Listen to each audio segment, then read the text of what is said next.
More press conference notes. Again, this is the NFL annual league meeting in Palm Beach. All the AFC coaches met with media today. I believe all NFC coaches will meet with media tomorrow. And of course, we're going to get that classic photo of all 32 head coaches that is picked apart every single year. And a bunch of people have fun with that online. This show will as well. You better believe that'll be a quick hit. But as far as Mark Andrews is concerned, John Harbaugh was asked about him. Remember that $4 million bonus triggered earlier this month. So you figure to believe that he is in Baltimore's plans, but John Harbaugh was asked straight up if that's the case for 2025. Contact, back and forth. I mean, it's not like guys want to hear from me every day, any of them. It's like, Coach, you call me again, But Mark's in a good place. He's working really hard. I do fully expect him to be playing for us next year. He's just too good a player. Obviously, with any player, there's always that. Any player. It's just coaches, players. It's the National Football League. That's part of the deal with things happening. So I never could say anybody. But Mark would be one of the few guys I would expect not to be here. So we'll see what happens. But I fully expect. My plans are that we've got Mark, we got Isaiah, we got Charlie, we got Pat Ricard, all in place doing all those jobs. And all those players that he just mentioned, as we have mentioned prior in recent weeks, all enter contract years, meaning after 2025, none of the tight end room the way it's currently constructed, none of the fullback room, which is just one player in Pat Ricard, one player built like two, none are in Baltimore's plans contractually after this upcoming season. But as far as the Mark Andrews discussion goes, quote, I do fully expect him to be playing for us next year. He's just too good a player. Jameson notes a couple things here. Yes, he's been involved in trade rumors. How substantive are those trade rumors? Don't know. He has a $16.9 million cap number. It ranks third on the Ravens this upcoming season. That $4 million bonus triggered earlier this month, as I mentioned. So as of right now, and according to John Harbaugh, he is squarely involved in Baltimore's plans coming up for 2025. And after that, obviously, your best guess is mine. Does this mean he's absolutely set to be in Baltimore? We all know the types of activity, the types of buzz that have taken place throughout draft weekend in years past. And so I'm not going to sit here with an unwavering confidence that 89 is definitely a part of their plans, because what if Eric DeCosta and his phone rings on opening night and he's offered something that the team can't refuse? So you don't want to rule out the possibility of it. But it sure seems to me, if you're a betting man, if you're a betting woman, probably feel pretty good about Mark Andrews being in Baltimore for at least the 2025 season. And speaking of that season, let's say it were to begin today, yesterday, tomorrow. John Harbaugh likes the way that things are currently constructed. Describe it. I love the fact that we can line up and play right now. I've heard it said before, and it's a good philosophy. We don't play any games till September. So when you have issues or holes, if you want to call it that, you do have time to get better. But we could play a game right now with our roster. We have a really good roster right now. I love our players. I love our depth even. Not that we can't get better. So what our mission right now is to try to improve, is to try to take it to the next level. And the way the roster is set up, it gives us an opportunity to really to go after the best player we can get, whatever the position might be, to improve our team and make the whole better. So I'm looking forward to the draft. We still have some options in free agency. Keep improving. Might not be pretty right now if they rolled it out and played, lined it up and played, but I would agree. And that honestly echoes what I've been saying here over the last couple of weeks. And that is the fact that the nucleus is intact, the core is intact, and now you just fill in those smaller pieces, right? If we're looking at the puzzle, maybe it's a world map type puzzle, right? The continents, those have been full, right? They've been filled, those pieces. but maybe the countries within those continents, those can start to be kind of filled. And there's a few positions, of course, that come to mind. One was just handled recently with the signing of Cheeto Awuzie, who has some AFC North experience. He's a former Dallas Cowboy. And then he went to Cincinnati. And then he spent this past season in Tennessee, where he only played in just 8 games because of multiple injuries. But that, on paper, is the Brandon Stephens replacement, who the Ravens allowed to walk in free agency. He ends up getting a nice deal for he and his family from the New York Jets. He's going to play opposite, of course, Sauce Gardner. But now, life after Brandon Stephens could be Cheeto, could also be some players that are currently in that room, whether it be a TJ Tampa emerging in year 2, whether it be a Jalen Armour-Davis. He just got to stay healthy. I feel like that's got to be step number 1 for him. Or could it be done via the draft with a little bit of competition brought in? We'll see. But here is Harbs talking about, again, replacing Brandon Stephens at corner.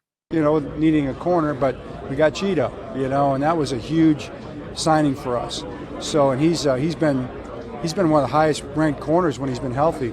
So our goal is to get him back out there, get him healthy, really work with all the soft tissue stuff, and try to do the best we can to bring him back to where he at his high level of play. So he should help us. And we got TJ Tampa in the mix. I think TJ is going to take a big step.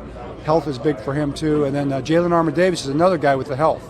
So Jalen's always been talented, and he's always played well when he's been out there. So those are all guys in the conversation.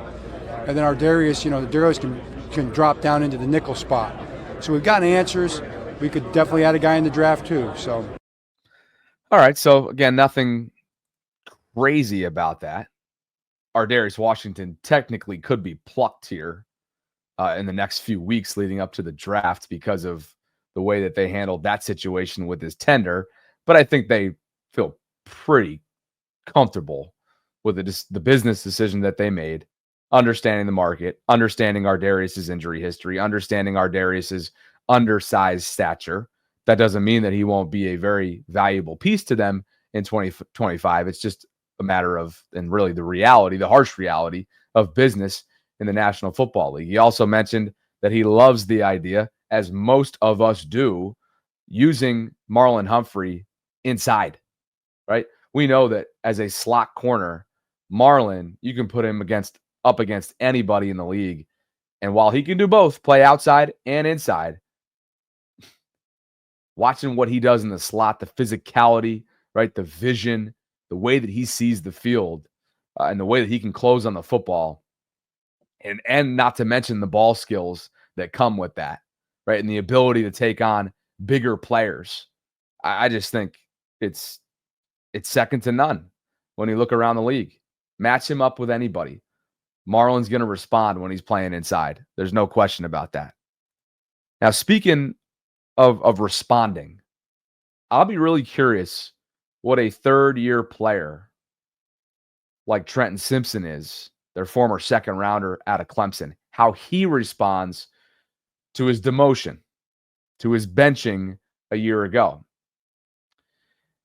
Now, what did that look like when they made that decision? It was a rotation. Chris Board and Malik Harrison, given what they were facing on any given play. Right? Malik was stout against the run. Chris, you wanted to use against the pass more often. But they were forced to do that, much like they were forced to use Josh Bynes earlier on in Patrick Queen's career. And again, I think if there's a comparison game to be played here, while they're different players, PQ and Trenton have certainly one thing in common. And hopefully Trenton works out similarly to the way that PQ did. And that is sort of this late blooming kind of development. Because for Trenton, year 1 was lost. And we know why. He was drafted to be PQ's replacement, but he had to play behind PQ. And obviously, PQ's running mate is none other than Roquan Smith. Year 2 was supposed to be Trenton's, though. And he was given that opportunity and could not hold on to that opportunity. And that was the reality of that. So, again, year 3, it's a thin inside linebacker room right now. And you can expect that the Ravens will be active either in the latter half of free agency or the draft or both to bring in more depth and competition perhaps for Trenton. But Trenton right now getting a vote of confidence from John Harbaugh at this point in the process. About the linebacker position, I think we do need some guys. I mean, we lost a bunch of guys. So we've got to replace those guys. I think we've got some good young guys coming up. William Quemco, nobody knows about him, but he played 2 games last year. I'm kind of excited him as a special teams guy and developing linebacker. But Trenton Simpson, expect him to be the starting early down will. You know, we do a lot on passing downs with dime and different kind of personnel groups in the field. He can continue to grow into that, but I think he's going to take a big step this year. I remember Pat Queen took a big step his 3rd year as well, so that would be probably our expectation. He's working hard, man. He's already in the building every single day. He's watching film on his own. He's in phenomenal shape. I'm sure he could play a game right now. So he cares, you know, and that's where it starts. All right, so again, Harbaugh essentially sharing that you can expect Trenton Simpson to be the starting weak side linebacker on early downs this upcoming season. Quote, I think he's going to take a big step this year. I remember Pat Queen took a big step his 3rd year as well. I think that would probably be our expectation. You don't question, by the way, the athleticism. You don't question whether or not he's in shape. You don't question whether or not he's game ready. You also don't question his sideline to sideline type of ability, right? The heart, the character, so on and so forth. But what you do have to question is some of the game within the game, right? Some of the nuance, some of the X's and O's, some of the vision, some of the anticipation. And I think that's where Roquan was put in a tough position through the first half of last year. It's also why I think we were all kind of noting through the first half of last year, dang, why is Roquan seemingly a step behind? Why does Roquan look a little bit out of shape? I think he was pulling double duty oftentimes, and Trenton did not seem ready. But the Ravens aren't ready to totally give up on this guy. But it'll be very telling based on how they handle the next couple months, how they really feel about Trenton Simpson. Because Harbaugh can get up there all he wants and sing his praises. That's what he's supposed to do as his head coach.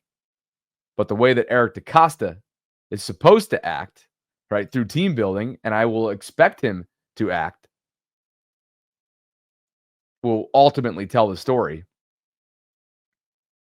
and what their true expectations are, right, for Trenton Simpson. I'm not ready to give up on him. I think on paper, the dude's got all the traits, right, all the qualities that you want in somebody that's starting opposite Roquan Smith. He just hasn't put it all together yet. You know, you think back to that regular season finale a couple of years ago, which was his first start and his first true NFL game outside of special teams that he got a chance to line it up. And granted, yeah, the Ravens had already locked up the first overall seed in the bye, and Pittsburgh wasn't rolling out all of its first stringers. But man, one thing I'm not going to bet against is the fortitude, right? The relentlessness, the character, the heart, and the God-gifted athleticism that Trenton Simpson has been gifted. I'm not willing to bet against that. And so will he be a PQ towards the end of Patrick's time, right, in 2023 this year? I don't know about that. But if he can fortify that middle part of the defense, allow Roquan to play freely, right, and not put more homework on his plate, I like the way this is shaping up. What could be shaping up to be pretty darn epic, especially if you're Todd Monken, is having another chess piece at your disposal. And that chess piece is somebody that they took a flyer on out of East Carolina, an undrafted rookie a couple of years ago by the name of Keaton Mitchell. Now, we all remember Keaton's brutal ACL injury that he sustained. I believe it was against Jacksonville back in December of 2023. It was late in the season. he was having a heck of a season in small little samples that Todd Monken and John Harbaugh were allowing to get dialed up. And he brought an element of speed, explosiveness, and craftiness to the Ravens offense that was just plain fun to watch when you already have Lamar alongside him, right? When you already have Zay Flowers, who brings all of that and more as well at the wide receiver position, right? You already have a true, solid, impactful number 2 in Bateman with maybe more to come. I think what he showed us all last year was that he's not done. He's got more to show, more to prove, which was fantastic, proving a lot of us wrong along the way. But as far as Keaton Mitchell's concerned, John Harbaugh is talking awfully lofty in late March about his running back. If he's been on schedule, he's been on track. That was a really tough injury. So the fact that he got back when he did was, to me, almost like miraculous. That he was out there playing it all. I'm almost certain, as much as you can be sure, he's going to be a whole nother level coming back in the spring and then again in the training camp, because he's going to be, a year and a half out of that deal. So this will be his second year. Most knee injuries, it's your second year. This one, I think that's especially true about. A whole other level, huh, Coach? Quote, I'm almost certain, as much as you can be sure, he's going to be a whole other level coming back in the spring and then again in training camp. He referred to his recovery, which is ongoing, as, quote, miraculous, back from that, again, December 2023 knee injury. I'm not sitting here and trying to make you guys buy stock in the fact that Keaton's going to get a hefty sample size of reps this year. I don't think that would be very wise of me when you look at what Derrick Henry was able to sustain last year at 30 and then 31, which he turned in season. And when you look at just how valuable of a player Justice Hill has turned into from a variety of different responsibilities too, by the way. Whether that's as a traditional running back, whether that's in pass pro, saw him really develop and enhance and work on his blitz pickupping abilities. And of course, he's always been a reliable special teams player for them, and he will continue to be. So I'm not going to sit here and say, like, hey, expectations should be through the roof. But if Keaton is used in certain spots, right, and you have certain packages designed for Keaton's speed, especially on the outside, especially in the screen game, and you want to stretch the field and keep guys honest and keep them up at night because you have yet another weapon, another element of speed, explosiveness, right? The cutting ability, the lateral quickness. That to me is exciting. And if I'm Todd Monken, I'm licking my chops at the idea of not only having another player that you got to find a way in reps wise, but somebody that's going to just make you that much more dangerous, because I think we all know what this offense looks like when you got Keaton Mitchell firing on all cylinders. So exciting stuff there, and a nice update from John Harbaugh when it comes to Keaton Mitchell. As for something that's not as exciting, and definitely, though, is still ongoing, the Ravens obviously have a Justin Tucker situation. The allegations from over 10 plus, I think it's 16 massage therapists exist. That has been hanging over Justin and the organization's head for months now at this point. What's also been hanging in the balance is the results of the current investigation that is ongoing. It's being done and executed by the National Football League. The latest from Sashi Brown, who is the Ravens team president, is this. Jeff Zaribek and other reporters on hand over the weekend in Palm Beach having a discussion with Sashi. Okay? Let me make sure I get this correct too. Okay, so Jeff noted 22 hours ago, this was on Sunday, that he got a number of questions did Sashi Brown on the Justin Tucker situation. He said the team is getting, quote, periodic updates from the league on its investigation, but wouldn't go further than that. He did provide this, though.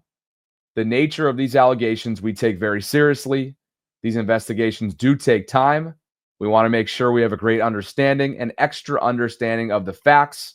He also went on to say that the team is following the league's lead, which is much like what both Eric DeCosta and John Harbaugh shared earlier this month at the Combine, or was that now in February at this point? I've been doing so much travel. Yes, it was back in February. So last month, I can say that for one more day. As for the zero tolerance policy, that obviously goes hand in hand here based on past comments. Sashi added this, quote, the notion is we have a zero tolerance policy where we're going to make decisions just merely based on allegations, or we're not going to make decisions just merely based on allegations before we have full understanding of the facts, before we allow investigations to continue. We'll never have that policy. It wouldn't be fair to our players, wouldn't be fair to any citizens, really flies in the face of the basis of any modern justice system. So John Harbaugh mentioned while in Indianapolis at the Combine that the zero tolerance policy comments from several years ago would be addressed or followed up on. That to me is English for what Sashi Brown just shared. As far as what the Ravens now have ahead of them, while this remains a very uncertain and unsettling, I'm sure, and volatile situation, well, something's going to have to be done here in terms of what's next at kicker, regardless of what takes place, because Justin has not been elite for multiple years. Justin has been descending for multiple years, and it's cost the Ravens games. Where do they go from here? Question. I think there's a lot of good kickers in the draft, from what I'm told. Randy Brown is out there. He's been putting up the frequent flyer miles all over the country. The last Eddie texts me like it's like Santa tracking Santa, on Christmas Eve. It's tracking Randy on the evaluation of kickers right now. But he's doing a great job with that. So he'll have his list. We'll look at those guys next week when we get back, and it definitely, it's obviously there's a lot of layers to that whole conversation, but it's something we would have to do no matter what. It's at this point in time you got to look. You always got to do your due diligence. So we'll be prepared to do that draft day if we feel like we need to, and if the right guy's there. Got to do it regardless. Randy Brown, special teams assistant, you heard John Harbaugh mention there, has been traveling the country, looking closely, I'm sure, at this year's kicking class. And then you heard there from Harbaugh, quote, it's something we have to do no matter what at this point in time. You always got to do your due diligence. We'll be prepared to do that on draft day if we feel like we need to, and if the right guy's there. Regardless, this is a situation that remains an ugly one for really all parties. Obviously, most importantly, for those who have come forth and come forward with allegations. Then it goes on down to the team because of the decision that it has to make and the situation that it has to continue to deal with. And obviously, it's just a trickle-down effect from there. You think about Justin's family. You think about Justin's son.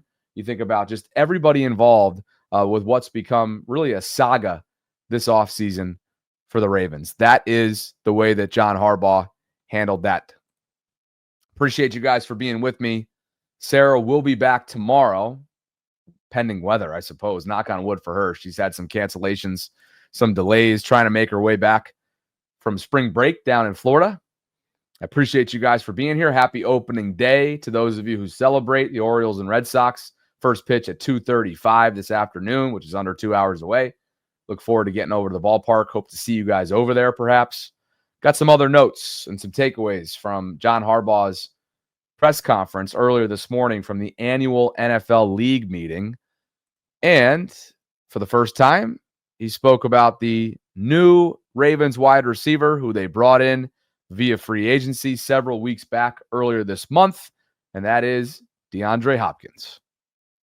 D-Hop, man. I was in a parking lot in Tampa getting ready to go see my daughter play a lacrosse game, and we got on the phone, and had a chance to talk to him about what his vision was for his future and what he wanted to accomplish. And amazingly enough, it aligned perfectly with the Ravens' vision. It was right in line with what we're trying to do. And he's a guy that just I've always felt like should be a Raven. That was always something I always kind of watched him play when we're playing against him. Felt the same way about Derrick Henry, you know, and Lamar when we saw him in College State. But to see him now with us in our building, working out already with the guys, it's pretty cool. D-Hop already working out, of course, vying to be wide receiver 3, if you will, and vying to be what they need him to be, which is really nothing more than a Nelson Aguilar type in recent years. It's a $5 million deal worth up to potential $6 million with incentives. And I, for one, think it's an upgrade over Nelly. I think, yes, he's on the other side of 30. He's going to bring a lot of wisdom to what is otherwise a young and inexperienced wide receiver room.